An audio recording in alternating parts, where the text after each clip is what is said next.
close out this episode, we have got our top 10 power rankings, which I actually even forgot to bring this up, and I'll probably have to clear this out. But this was last week's power rankings, guys, as you guys can see from top to bottom. Boston 1, Calgary 2, Pittsburgh 3, Buffalo 4, Dallas 5, Carolina 6, St. Louis 7, Avalanche 8, Golden Knights 9, and then the Flyers were 10th.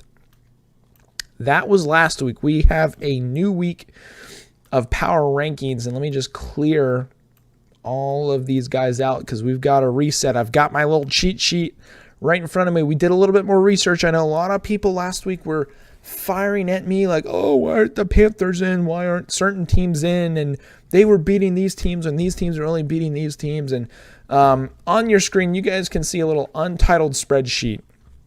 I've been able to put together a power ranking system. Now, this is not you can see here on the left-hand side of this screen, you can see the rank, and it's 1 through 32. Those aren't the official power rankings. Those are just stat line power rankings, goals for, margins, goals against, home goals, away goals. That is the pure just numbers. And again, you can see like the Buffalo Sabres are considered 4th on this, and Ottawa Senators are considered 7th.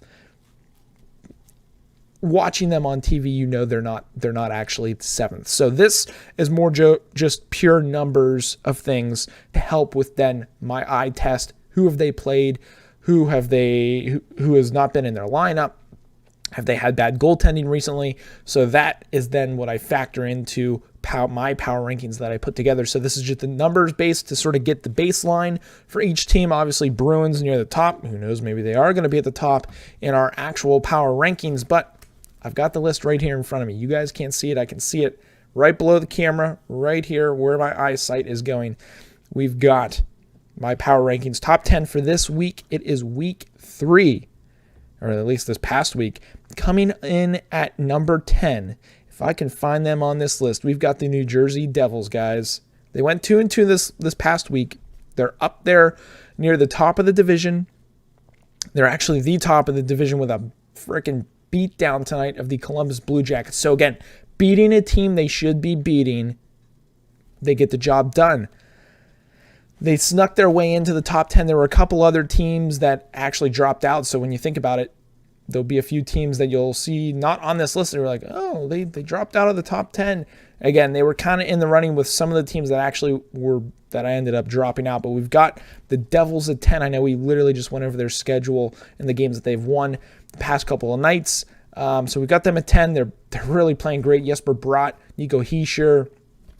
You've got Hughes. You've got a lot of other guys really stepping up. Vanacek playing great goaltending. Dougie Hamilton really leading that D core. John Moreno playing some pretty solid hockey. So they're figuring it out. I don't think they'll be up there for too much of the season, at least top of the Metro. But that division, you never know. It's the wild, wild East when it comes to hockey divisions. But that's number 10. Number 9, having a solid week, going undefeated this past week. They have not been in our top 10 rankings yet this year for our power rankings. We've got the Winnipeg Jets, guys, coming in at number 9. What a week it was for them. 3-0. They absolutely smoked St. Louis, and they won a battle last week, which I think was a big boost to them against the LA Kings last week for some teams that they did play against. St. Louis were in our power rankings the last couple of weeks. So again, beating a team who was on our top 10 is typically, if you can string some games together, is going to potentially get you in to my top 10 power rankings. And the Jets, 3-0 this past week. Again, look at the division itself. They're near the top. They're one off the top of the division. They're above the Avalanche, who was in our top 10 of power rankings. They're above Chicago, who they should be, above Minnesota. And again, they're battling. They're 5-3-0, plus 2 goal differential, 3-game winning streak. They'll figure it out, I think, as the year goes on, and they will definitely be battling for a wild card position. But we've got them at number 9. Now, coming in at number 8 is a team that people are like, where are they? They're not on your power rankings. This was last week. I heard you. I watched them a little bit more. I watched them a little bit closer. I honestly think last night's game against the Ottawa Senators was a big proving point to me that, you know what, this team should be in the top 10 power rankings, and that is the Florida Panthers, guys. They looked so good last night against the Ottawa Senators. They went 2-2 for the week, so a couple games where they kind of lost some battles, but they did win against the Islanders. They did win against the Ottawa Senators. And then when you look at the standings as well, because that also plays in as a factor in where I'm going to have them in my power rankings, they're 5-3-1, second in the division. Obviously, they're behind Boston being one of the top teams in the league, but they're above Buffalo, they're above Detroit, they're above Toronto, they're above Tampa Bay. They're playing decent hockey in the games that they're winning. Even the games that they're losing battle games. It's not like they're going quietly into the night for what they are doing. So look out for the Panthers. They could be staying around the power rankings here for a little while longer. And all you Florida Panthers fans last week who were like, where are the Panthers? They didn't play well in week 2. They played pretty decently enough here in week 3 to earn themselves back a spot in the top 10. Now moving on to number 7. Kind of a quiet week for them. They only played 2 games. They looked good in one. Honestly, they looked good in the other. They should have won that game, but just ran into a hot goaltender. So just with where they're at now in the standings and just everything in my mind and other teams' performances and how well they did against others, we've got the Calgary Flames moving down. We had Calgary at number 2 last week. Week 1, they were first. They're now down to number 7. Again, they beat Pittsburgh 3-1 earlier in the week, and then last night they lost an absolute battle in the Battle of Alberta to the Edmonton Oilers. They should have won that game. They couldn't put it away. And just their performance in the third period was like, man, is this what we're going to be getting in the next couple of games out of the Calgary Flames? Is kind of why I had some pause for concern, and that's why I have dropped them in the rankings. If they can continue to play some good hockey and Huberdeau can step it up a little bit more and get some more points, lead that team a little bit more, we could be seeing them go back up in the power rankings. Sorry for the itchy nose right now, but that's Calgary at number 7. Coming in just outside of the top 5, we've got another East Coast team. I will be going to one of their hockey games this week. We've got, if I can find them, the Carolina Hurricanes at number 6. Last week, Carolina was at 6 as well. They stayed put in my mind with the games that they had this week. 2-1. They had a comeback against Philly last night in overtime. Game-winning goal by Brent Burns, absolute bomb of a slap shot. Nicias has looked good. Aho has looked very good. Just with their play in the games that they lost, or the game that they lost, which they lost Friday night to the Islanders. They actually got pumped by the Islanders. It drew some concern for me on if their back end can really hold up defensively with Pesce and I'm drawing a blank, Slavin as well, and those forwards getting back and back checking, not getting 3 men hemmed in deep, which honestly I think happened a lot against that Islanders team on Friday night. That's why we've got them at number 6. Again, still a solid team. Again, when you look at them in the standings, they're right there. They're in 3rd. They're 1 point off the top, so they're up there for power rankings for me, but just outside the top 5 too.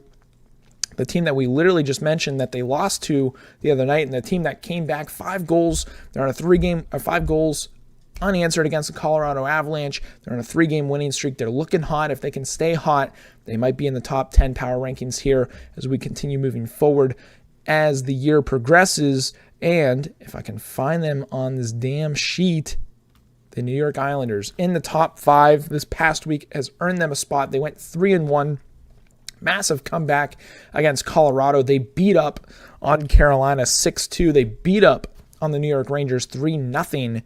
I believe that would have been Wednesday or Tuesday night. Just absolute awesome performances. They've played good. They did lose to the Florida Panthers, and again, that was another consideration. Florida beat the Islanders, who I had high on my list. So again, losing to a team in the top 10 didn't drop the Islanders too low in my eyes, but they are now, this is the first time on the top 10 list this year, looking very good, continuing to get it done by Kamini Barzal, Bailey, Nelson, Dobson looking very good on the back end, ripping the puck, Mayfield, Pollock, Pellick, then you've got the goaltending with why am I drawing a blank? Sorokin and Varlamov between the pipes. That's a great recipe for success, and they're starting to catch their stride here as we move on, getting to week 4 and moving on to the next team in our top 10, which we have seen quite a bit so far this year. They went, let's see here, 3-0. They beat some lower teams, San Jose, the Ducks, and the Leafs. Again, Leafs, in my mind, are a low team so far this year. The Vegas Golden Knights, continuing, picking up where they left off. Last week, we had them actually at 9. Started the year off week 1. They were 4 for us. So we've got them back to number 4. Again, even though they played teams outside of my top 10, they're top in their division in the Pacific, above Edmonton and above Calgary. Playing good hockey, again, winning games they should be winning. Goal differential is plus 14.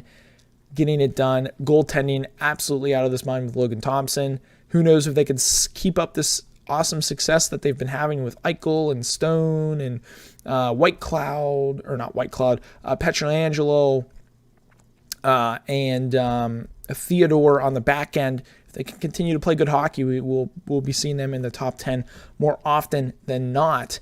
But that's them at number 4. Coming in now at number 3, this team last week actually is moving up 2 spots, taking over from the Pittsburgh Penguins, who are struggling. As you could probably tell, the Penguins are out of the top 10. But this team playing very solid hockey. They went 2-2 last week, had a battle with Boston that they actually ended up losing. They lost yesterday to the New York Rangers, which gave me some pause for concern. But they are top of their division. The 2 games that they did win, they looked very good. Even the game against Boston, which gave me another reason of why I still have them so high, and that is the Dallas Stars staying here, or moving up to number 3, staying at least in the top 10. Week 1, they were 6. Week 2, they were 5. This week, they are 3, so they bumped up 2. Again, if their top line can continue to produce with Robertson, Hintz, and Pavelski, we can expect them to keep doing well. If they get injured or that some things fall apart, can their depth, can Sagan, can other guys step up and get the job done? If not, they'll start losing games. And if Ottinger continues to play well, we will see them up near the top 5 of my top 10 power rankings. As we move on now to number 2, making the biggest jump. They have yet to be in the top 10 so far this year for me. They've played great. They went 4-0 this week.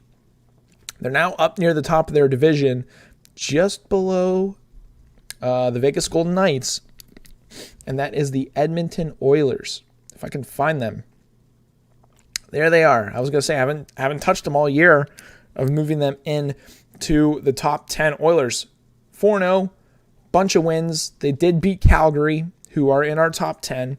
They look good. McDavid, Draisaitl, Ryan Nugent-Hopkins, Hyman, they're looking good. And then the Skinner between the pipes, Stuart Skinner with that mustache, the way he's playing, he's giving their team confidence that, hey, we've got a goalie between the pipes. It might not be Soupy Campbell, but it's the stash, Stuart Skinner. They're getting it done.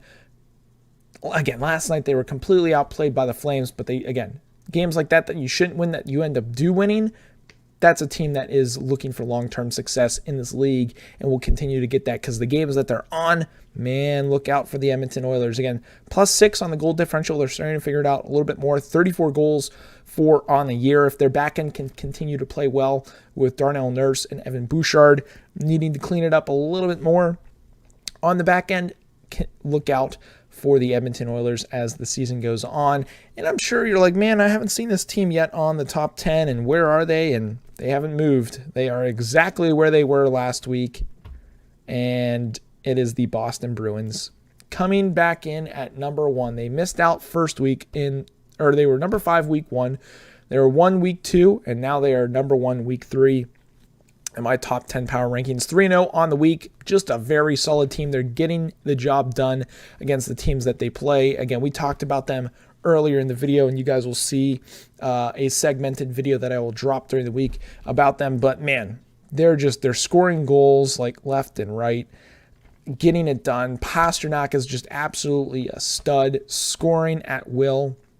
You got Bergeron playing great. You've got Krejci playing great. Old man Krejci just has that vision, has the knowledge, has that know-how on the ice. Taylor Hall's been playing good. DeBrusk, Lindholm, Hampus Lindholm has really stepped up on the back end, and Ullmark between the pipes has really been the main difference maker on that back end and the defensive. Man, we've got a goalie. We can go out and win hockey games, even though we're missing Marchand on the front end. And I don't foresee them going anywhere anytime soon from the top 10 power rankings. But those are the top 10 power rankings for week 3 for us guys.